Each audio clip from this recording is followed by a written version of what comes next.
Allahumma salli ala habibina Muhammad wa ala alihi washabihi ajma'in. Bismillahirrahmanirrahim. Assalamualaikum warahmatullahi wabarakatuh. Bismillah, alhamdulillah, wassalatu wassalamu ala habibillah Sayyidina Muhammad ibn Abdullah wa ala alihi washabihi wa mawalah. Subhanaka la ilma lana illa ma 'allamtana innaka antal alimul hakim wa la haula wa la quwwah illa billahil aliyyil azim. Allahumma rabbi syrah lana sudurana wa yassir lana umurana wahlul 'uqdatam min alsinatina yafqahu aqwalana. Allahumma faqqihna fid din wa 'allimna at-ta'wil bi rahmatika ya rabbal alamin. Walhamdulillahi rabbil alamin. Alhamdulillah, alhamdulillah, syukur kepada Allah Subhanahu wa taala kita bertemu kembali di dalam pembacaan kitab hadis sahih Imam Muslim siri yang ke-145. Siri yang ke-145. Mudah-mudahan adanya manfaat dan kebaikan ahlan-ahlan kepada sahabat-sahabat semua yang berada di ruangan Facebook.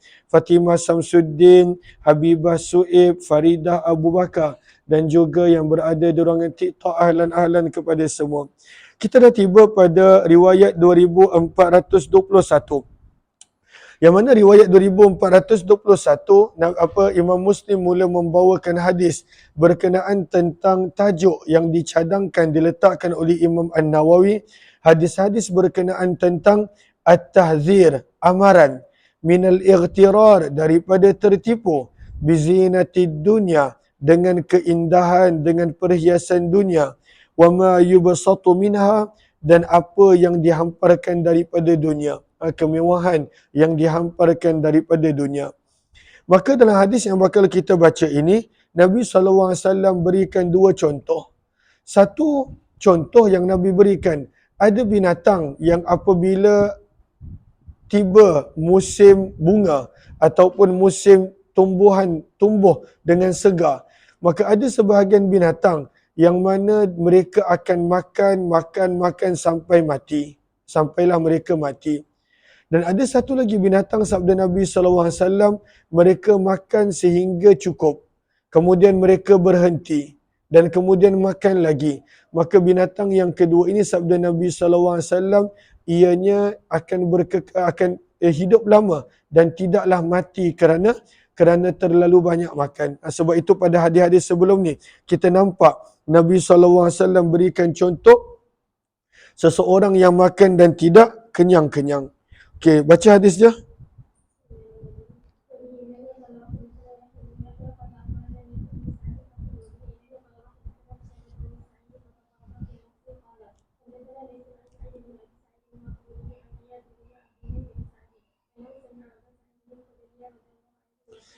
Daripada Abu Sa'id Al-Khudri radhiyallahu anhu, beliau berkata, qama Rasulullah, Nabi sallallahu alaihi wasallam telah berdiri di kalangan kami. Fa khataban nas, lalu baginda Nabi sallallahu alaihi wasallam telah berkhutbah kepada orang ramai. Faqala, maka baginda Nabi sallallahu alaihi wasallam bersabda, la wallah, tidak demi Allah, ma akhsha alaikum, tidaklah aku merasa khawatir dan takut ke atas kamu, ayyuhan nas, wahai manusia, illa ma yukhrijallahu lakum, kecuali aku merasa risau dan takut kepada kamu dengan apa yang Allah telah keluarkan untuk kamu, min zahratid dunya, daripada perhiasan-perhiasan dunia. Maka itu sabda Nabi SAW. Sebentar. Okey. Maka sabda Nabi, aku tidak takutkan kepada kamu, wahai para sahabat. Dalam hadis yang lain disebut al-faqru, tentang kemiskinan dan kesusahan. Tapi yang baginda risaukan terhadap umat baginda adalah akan kemewahan dan juga kesenangan dunia. Ada sebahagian orang dia terlupa diri. Dia pada waktu itu terlupa asal dirinya, membawa kepada sombong, membawa kepada sebagainya. Maka Nabi SAW ditanya oleh seorang sahabat, ya Rasulullah, wahai utusan Allah, ayatil khairu bisyar, adakah keburukan, adakah kebaikan boleh menghasilkan keburukan? Sebab ada sebahagian para sahabat pada asalnya mereka susah, maka dengan harta rampasan perang, dengan ghanimah yang mereka dapat, maka bertambah kekayaan mereka, kemewahan mereka. Maka mereka bertanya, wahai Rasulullah, adakah kebaikan yang mana harta tadi yang mereka dapat melalui peperangan harta rampasan, adakah kebaikan boleh membawakan keburukan? Fasamata Rasulullah, maka Nabi SAW diam seketika. Kemudian baginda bersabda, kaifa qulta, apa yang kamu kata tadi? Maka sahabat ini mengulang balik soalan dia. Maka dia berkata, aku berkata, wahai utusan Allah, ayatil khairu bisyar. Adakah kebaikan boleh membawa keburukan? Maka berkenaan tentang ini kita lihat dulu. Maka pada baris daripada bawah 2, 4, 6, 8, 10 ataupun 9. Maka Nabi SAW sebelum kita baca itu, kita habis dulu hadis ini. Maka Nabi SAW bersabda, innal khaira la ya'ti illa bi khair. Sesungguhnya kebaikan hanya membawa kebaikan. Namun Nabi bertanya, awa khairun hu, maka adakah itu benar-benar kebaikan? Kemewahan yang kamu dapat, adakah itu benar-benar kebaikan? Maka sebab itu kita lihat pada baris yang ke-9 daripada bawah, kata Imam Nawawi, maksud daripada hadis ini adalah hadzarahum min zahratid dunya. Nabi memberi peringatan kepada para sahabat tentang kemewahan dunia, keindahan dunia, perhiasan dunia. Wa khafa alaihim, dan Nabi rasa risau dan takut yang para sahabat dan umat baginda akan terlalai dan terleka dengan kemewahan dunia. Maka ada seorang sahabat ini bertanya, innama yahsulu dzalika lana, adapun dunia yang kami dapat wahai Rasulullah adalah daripada harta rampasan perang dan juga seumpamanya. Wa dzalika khairun, dan harta yang kami dapat itu bagi pandangan kami adalah sesuatu yang baik. Wa hal ya'til khairu bisyar, lalu adakah kebaikan yang kami dapat dengan harta tadi boleh membuahkan hasil keburukan? Maka ianya adalah pertanyaan, dan juga pertanyaan tanda istibad, yang mana dia nampak macam mana sesuatu benda yang baik boleh mendatangkan keburukan. Maka baginda Nabi SAW bertanya kembali pada baris bawah tu, awa khairun hu, adakah benar-benar harta itu semuanya adalah pada waktu itu kebaikan? Kalaulah seseorang tu lupa diri, kalaulah seseorang itu menjadi sombong. Sebab itu sabda Nabi SAW daripada pertanyaan ini adalah, anna hadzal ladzi yahsulu lakum min zahratid dunya, wahai para sahabat, daripada kemewahan dan perhiasan dunia yang kamu perolehi, sebenarnya ianya bukanlah 100% kebaikan. Bahkan sebenarnya ianya adalah ujian. Allah nak menguji kita. Orang yang lulus dalam ujian ini, maka dunia itu adalah baik baginya. Orang yang gagal dalam ujian ini, maka dunia ini akan menjadi musibah dan menjadi malapetaka untuk dia. Sebab itu ada sebahagian orang yang gagal apabila Allah kurniakan ujian kekayaan kepadanya.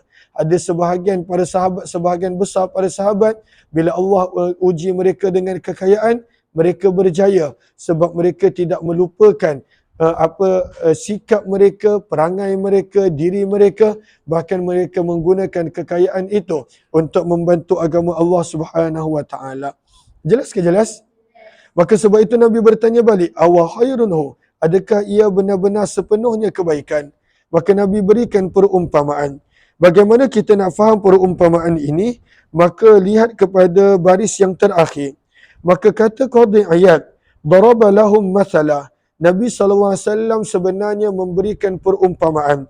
Bihalatai, dengan dua keadaan. Al-muqtasid, ada binatang yang bila makan, dia mengambil daripada makanan yang ada, walaupun banyak macam mana sekalipun makanan, dia makan pada waktu itu sederhana. Wal-mukthir, dan ada binatang, bila dia ada mendapat banyak makanan, maka pada waktu itu dia makan sebanyak-banyaknya. Terima kasih banyak-banyak An-Nur, jazakumullah khairah. Maka Nabi SAW dengan perumpamaan ini, Nabi SAW memberi perumpamaan bahawa manusia ni bagaimana? Adakah pada waktu itu bila dia ada banyak harta, dengan harta yang banyak tadi, maka dia menjadi binatang yang pada waktu itu membinasakan diri? Ataupun walaupun dengan banyak harta, maka dia kekal pada waktu itu hidup bersederhana? Maka Nabi berikan dua contoh tentang dua binatang. Sabda Nabi SAW, inna kullama yumbitur rabi'. Sesungguhnya setiap tumbuhan yang tumbuh ar-rabi' pada musim bunga. Maka ini jenis binatang yang pertama. Yaktulu. Maka tumbuhan yang tumbuh pada musim bunga kerana dia tumbuh dengan subur. Yaktulu. Membunuh habatan binatang-binatang dengan cara pada waktu itu meletup perutnya. Sebab itu pada baris yang terakhir pada hasyiah taqtul habata. Apakah maksud habata? Ai intifaha, meletup, pecah. Apakah yang meletup dan pecah? Ai intifahul batan. Ada sebahagian binatang dia makan sampai mati.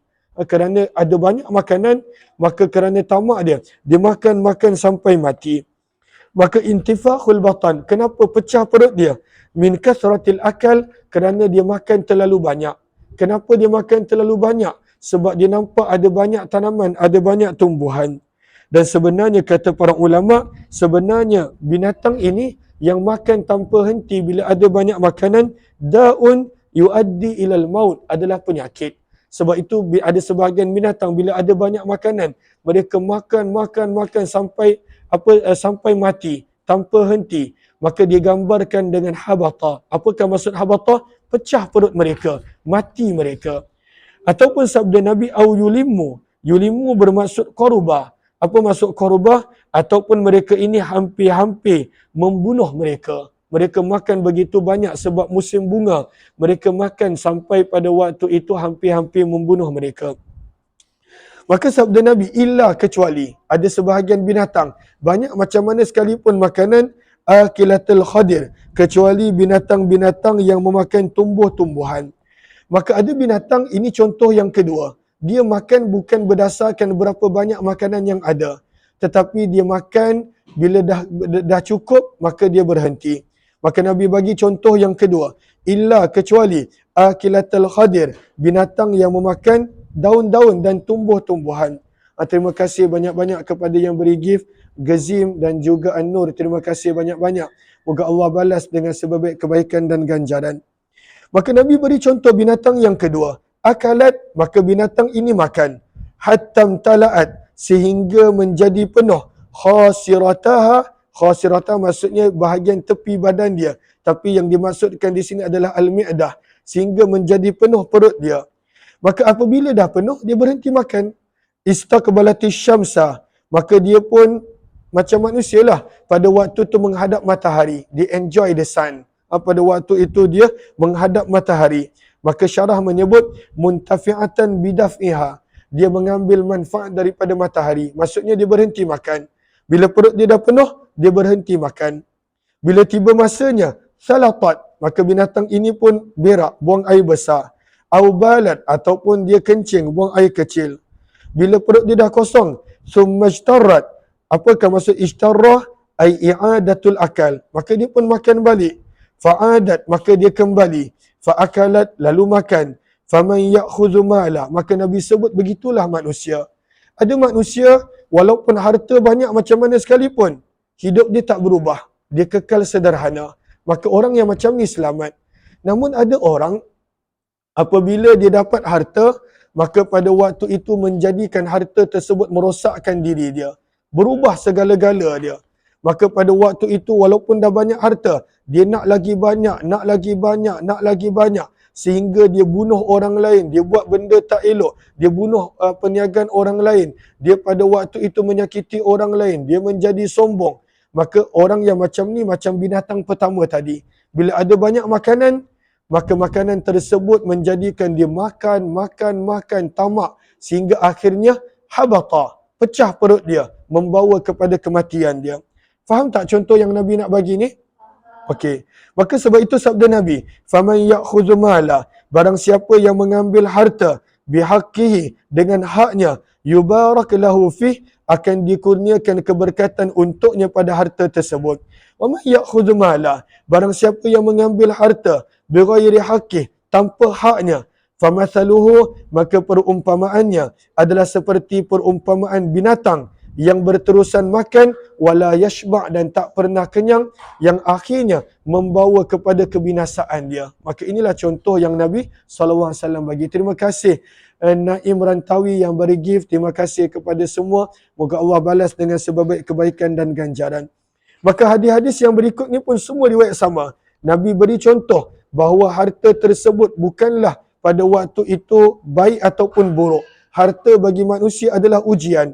Maka Nabi bagi contoh dengan dua jenis binatang. Ada binatang bila ada banyak makanan, dia akan makan sampai mati. Maka binasa binatang tadi. Ada binatang bila banyak macam mana sekalipun makanan, yang Nabi gambarkan dengan musim bunga Ar-Rabi', dia tetap jenis makanan dia adalah sama. Bila dia kenyang, maka dia akan berhenti. Maka manusia pun nak menjadi seperti apa? Adakah bila dia banyak harta, dia kekal sama, sederhana, ataupun bila banyak harta, menjadikan dia lupa diri, makan tanpa henti, sehingga membinasakan diri dia. 2422 baca.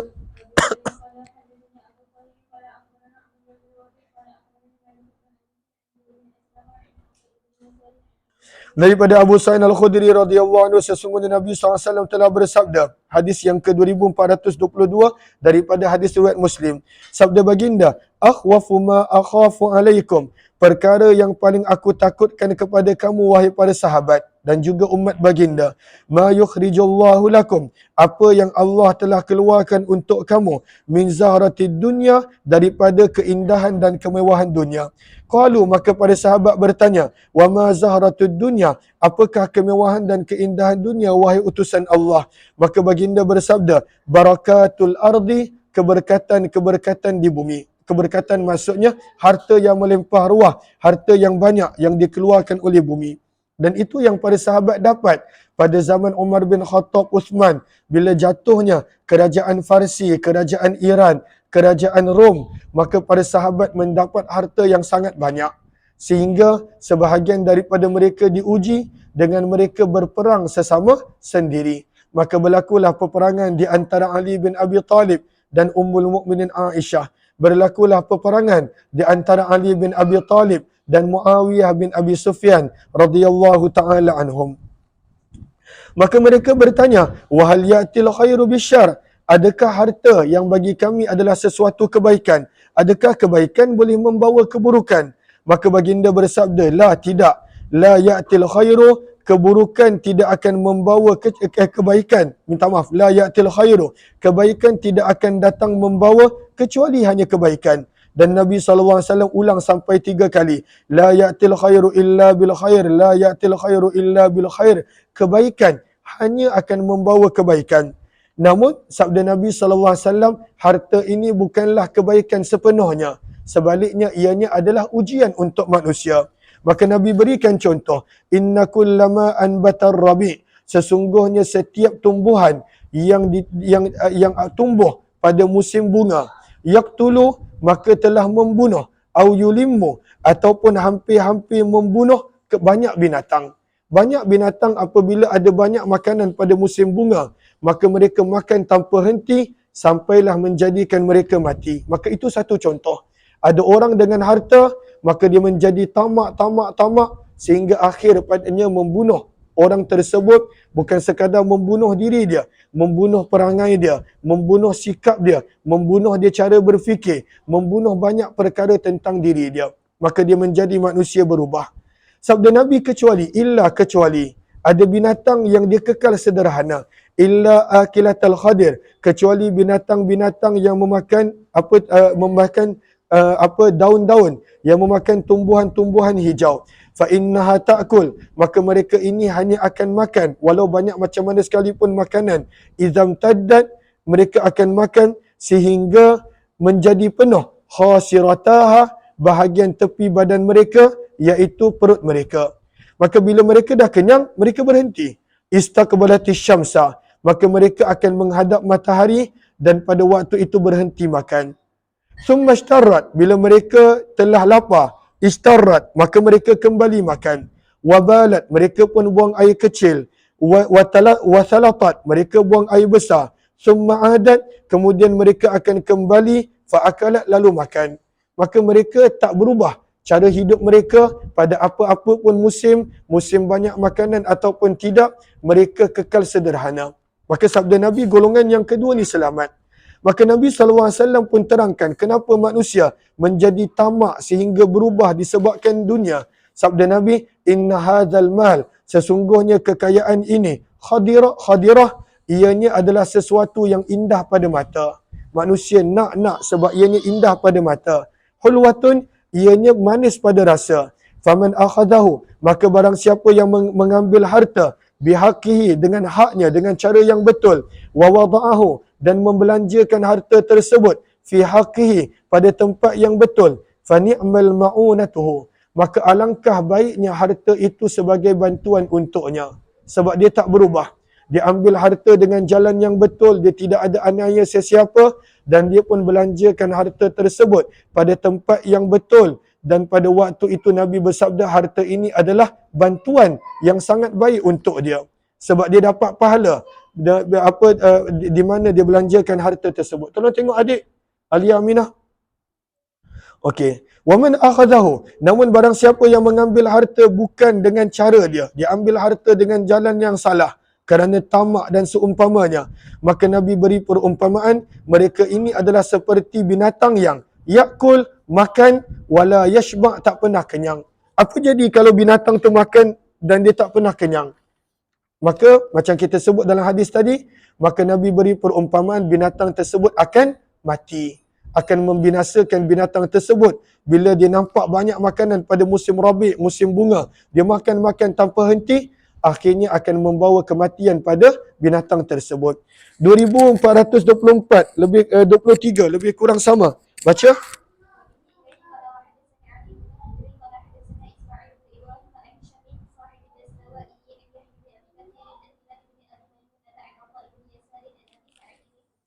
Daripada Abu Sa'id Al-Khudri radhiyallahu anhu, beliau berkata, jalla Rasulullah, Nabi SAW telah duduk di atas mimbar, wa jalasna haulah, dan kami duduk di sekeliling baginda. Faqala, maka baginda bersabda, inna mimma akhafu alaikum ba'di, sesungguhnya di antara perkara yang paling aku takutkan kepada kamu, wahai para sahabatku, selepas kewafatanku, ataupun umum untuk umat baginda, ma yuftahu alaikum, apa yang bakal dibukakan oleh Allah ke atas kamu, min zahratid dunya, daripada keindahan dunia, wazinataha, dan perhiasan dunia, maksudnya kemewahan dunia, harta yang melimpah ruah.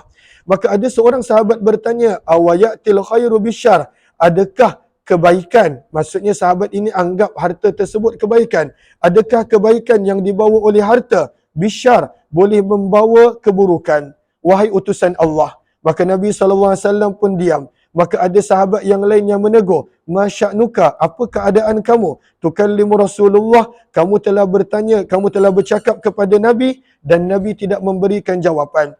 Qala, berkata perawi, wa ra'ayna annahu yunzal, dan kami melihat keadaan Nabi seolah-olah baginda sedang diturunkan wahyu. Sebab baginda bila turun wahyu, baginda diam dan berpeluh muka dan badan Nabi SAW kerana beratnya wahyu. Fa'afaqa, maka telah berlalulah keadaan wahyu tersebut. Yamsahu anhur ruhaba, maka baginda telah mengesat, telah lap daripada diri baginda peluh-peluh yang ada pada wajah dan badan baginda. Kemudian baginda bertanya, anna hadas sa'il, manakah orang yang bertanya tadi? Wa ka'annahu hamidah, seolah-olah baginda memuji soalan dia. Maka baginda bersabda, innahu la ya'til khairu bisyar, sesungguhnya kebaikan tidak pernah membawa keburukan. Namun Nabi nak ingatkan, harta bukanlah kebaikan sepenuhnya. Sebaliknya, harta adalah ujian. Macam nikmat yang lain. Kesihatan adalah ujian. Kemasyhuran adalah ujian. Ilmu adalah ujian. Bahkan keluarga yang kita ada, semuanya adalah ujian. Adakah kita menjadi lupa, lalu kita menjadi lalai dan leka, ataupun kita ingat itu adalah pemberian Allah, maka kita kekal bersederhana, kekal pada waktu itu di atas landasan yang baik untuk mencari keredaan Allah. Maka baginda memberikan perumpamaan yang sama seperti sebelum ini. Wa inna mimma yumbitur rabi, dan sesungguhnya sebahagian daripada tumbuhan yang tumbuh pada musim bunga, yaqtul, membunuh sebahagian binatang, au yulimmu, ataupun menjadikan mereka hampir-hampir terbunuh kerana banyaknya makan. Sebab bila sebahagian binatang nampak banyak makanan, dia akan makan tanpa henti sehingga menjadikan dia mati. Maka sabda Nabi SAW, illa kecuali. Contoh yang kedua, akilatal khadir, binatang-binatang yang memakan daun-daun. Fa innaha akalat, maka binatang ini hanya makan sehingga apabila telah penuh perutnya. Imtala'at, telah penuh. Khasirataha, bahagian tepi badannya, bermaksud mi'dah, perutnya. Maka dia pun berhenti makan. Istaqbalat ainas syams, maka bila dia tak makan, maka dia pun menghadap matahari. Dia enjoy the sun. Binatang ni, dia menghadap matahari, dia tenang, dia tak terus makan bila dah kenyang. Fasalatat, maka dia pun buang air besar. Wabalat, buang air kecil. Summarata'an, kemudian barulah binatang ini makan kembali. Maka Nabi bersabda, samalah seperti mana ada sebahagian binatang bila nampak banyak makanan, maka dia tak berhenti-henti makan.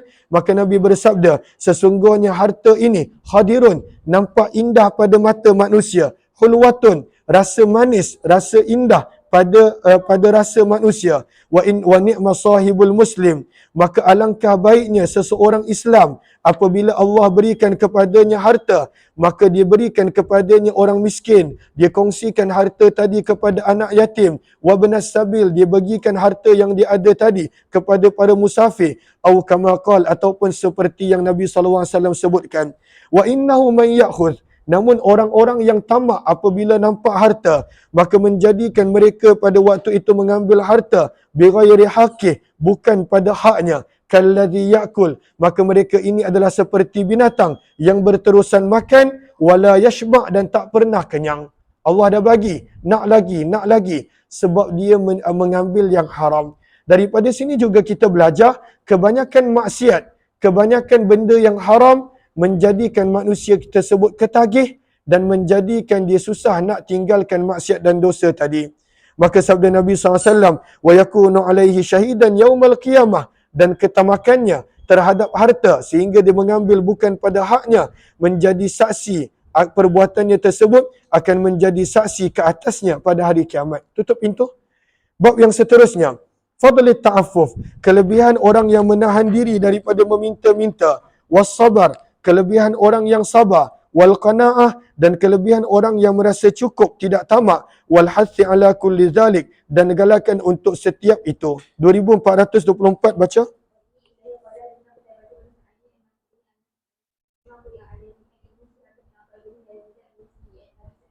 Daripada Abu Sa'id Al-Khudri radhiyallahu anhu, beliau berkata, sesungguhnya ada beberapa orang daripada kalangan sahabat Ansar, sa'alu Rasulullah, mereka telah meminta Nabi SAW. Fa'atahum, maka mereka minta Nabi bagi. Summa sa'alu, kemudian mereka minta lagi. Fa'atahum, maka Nabi bagi kepada mereka. Hatta idza nafida, sehingga apabila telah habis segala harta yang ada di sisi baginda, maka baginda bersabda menegur mereka, ma yakun indi min khairin, tidaklah selagi mana ada harta di sisiku, falan addakhirahu ankum, maka aku tidak akan menyimpan lalu tidak memberi kepada kamu. Nabi tak begitu. Nabi kalau ada, Nabi bagi sampai habis. Namun Nabi mengingatkan mereka, wa may yasta'fif, dan barang siapa yang menahan diri daripada meminta-minta, yu'iffahullah, maka Allah akan mencukupkannya. Wa may yastaghni, dan barang siapa yang merasakan dirinya kaya, cukup, yughnihillah, Allah akan menjadikan dia cukup dan kaya. Wa may yasbir, dan barang siapa yang bersabar, yusabbirhullah, Allah akan mengurniakannya kekuatan untuk bersabar. Wa ma u'tiya ahadun, sabda Nabi, dan tidaklah ada sesuatu yang diberikan kepada salah seorang daripada kamu, min ata'in, daripada hadiah, yang lebih baik ataupun lebih luas, minas sabri, daripada sabar. Maka hadis ini mengajarkan kepada kita bahawa betapa besarnya kelebihan orang yang menahan diri daripada meminta-minta. Dan kita pun dah belajar pagi tadi betapa Nabi SAW tak suka orang yang tak layak untuk meminta-minta pada waktu itu meminta-minta. Orang yang tak layak meminta-minta dan dia tetap meminta-minta, kita dah baca hadisnya, dia akan dibangkitkan pada hari kiamat dalam keadaan mukanya hanya tinggal tulang, tanpa ada sedikit pun daging. Moga Allah pelihara dan jauhkan setiap daripada kita daripada itu. 2424, teruskan. Yang ni baca sanad dia. Terus.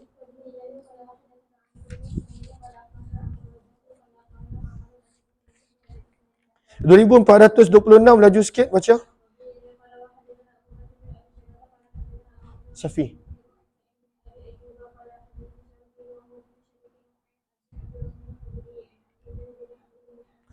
Buat sesuatu asal macam makanan.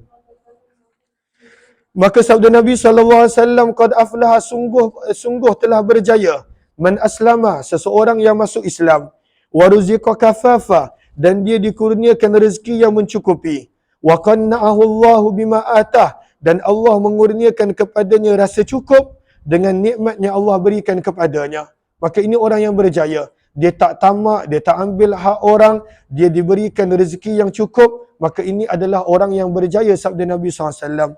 2427, ini adalah menceritakan doa Nabi. Doa Nabi yang banyak orang tak nak berdoa dengan doa ini. Apakah doa dia? Nabi minta rezeki yang sekadar cukup-cukup untuk hidup. Itu adalah pilihan Nabi. Tapi tak ramai orang yang berani untuk beramal dengan doa Nabi SAW ini. Sebab kalaulah Allah dah bagi cukup-cukup, mesti kena ada kesabaran yang tinggi. 2427 baca.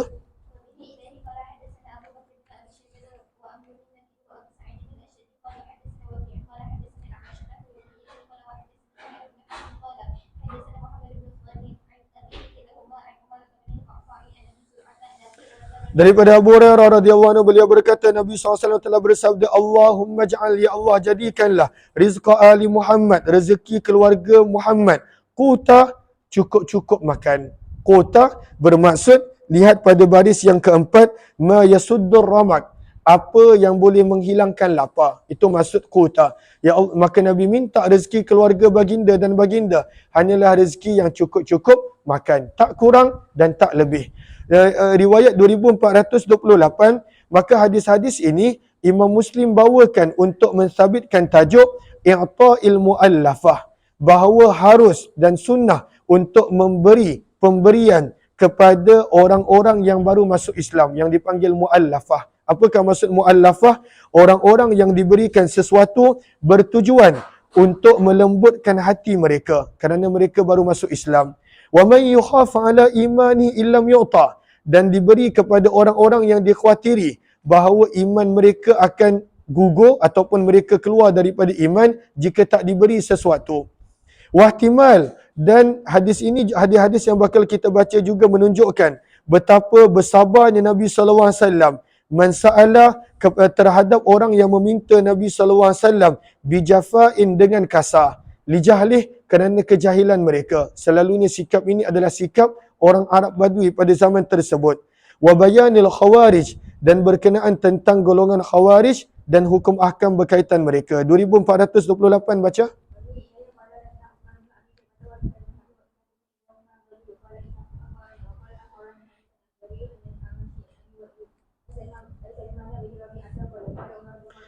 Maka Umar bin Khattab radhiyallahu ta'ala telah berkata, qasama Rasulullah, Nabi SAW telah membahagi-bahagikan harta rampasan perang. Maka fakultu, maka aku telah bertanya, iaitu Allah, Salman bin Rabi'ah telah bertanya, wallahi, demi Allah, ya Rasulullah, wahai utusan Allah, la ghairu haula'i, demi sesungguhnya ada orang yang selain orang yang engkau berikan ini, sebenarnya mereka lebih layak daripada mereka. Wahai Rasulullah, engkau bagi pada beberapa orang, tapi sebenarnya orang yang tak dapat, mereka ini lebih layak untuk menerima daripada yang dapat. Maka Nabi terangkan, innahum khayyaruni, sesungguhnya mereka-mereka yang aku bagi ini telah menjadikan aku terpaksa memilih di antara mereka meminta kepadaku dengan kasar, maka mereka meminta aku dengan kasar, au yubakhiluni, dan mereka memanggil aku sebagai bakhil, falastu bibakhil, maka aku memberi kepada mereka kerana aku bukanlah seorang yang bakhil. Maka ini akhlak Nabi dalam berhadapan dengan sebahagian golongan yang baru masuk Islam, sikap kasar mereka dalam meminta sesuatu kepada Nabi SAW. 2424 baca, nak menerangkan bagaimana Nabi SAW dilayan ketika mana ada orang meminta harta kepada Nabi SAW. Terus,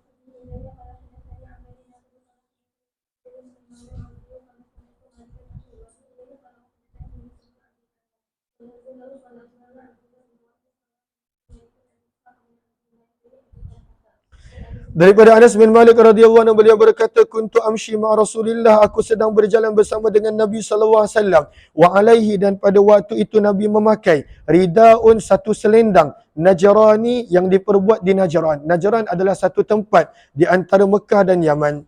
Ghalizul hasyah, yang mana selendang tersebut kasar bahagian tepinya. Fa adrakahu, maka telah memegang selendang Nabi tersebut seorang Arab Badui. Fajabazahu biridaih, maka dia telah menarik baginda dengan selendang baginda. Jabzatan, satu tarikan yang sangat kuat. Nazartu ila safhati unuki Rasulillah, kata Anas bin Malik, lalu aku telah melihat pada bahagian tepi, safhah ay janib, pada bahagian tepi tengkuk Nabi SAW, wa qad atharat, dalam keadaan telah meninggalkan kesan disebabkan tarikan yang kuat tadi, min syiddati jazbatih, disebabkan tarikan yang kuat tadi telah meninggalkan kesan pada bahagian tepi leher tengkuk Nabi SAW.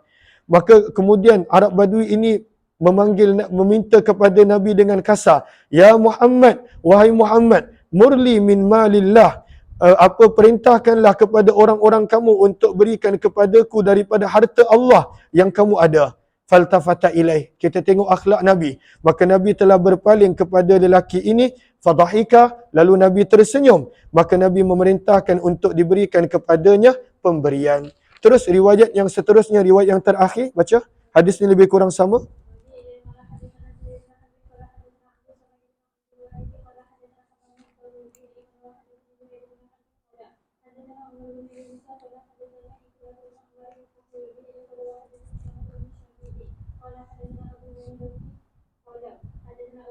Laju sikit. Terus. Bihadzal hadis, riwayat yang lebih kurang sama. Wa fi hadis Summa jabadahu ilaih, orang tersebut telah menarik Nabi ke arahnya, jabzatan, dengan satu tarikan yang kuat. Raja'a Nabiyullahi fi nahril A'rabi, sehingga Nabi SAW pada waktu itu berada betul-betul di hadapan A'rabi tadi. Nahar terus maksudnya berhadapan. Terus dalam riwayat Hammam pula ada perbezaan lafaz. Fajazabahu, maka dia telah menarik Nabi SAW hatta syaqqal burdu, sehingga koyak ridak Nabi, selendang Nabi. Wa hatta, dan sehingga baqiyat, meninggalkan kesan, hasyatuhu, bahagian tepi ridak Nabi pada tengkuk Nabi SAW. Tapi Nabi masih tersenyum dan pada waktu itu memberikan apa yang orang tersebut minta. Kita akan sambung jam 3 petang insya-Allah. Terima kasih semua, jumpa lagi.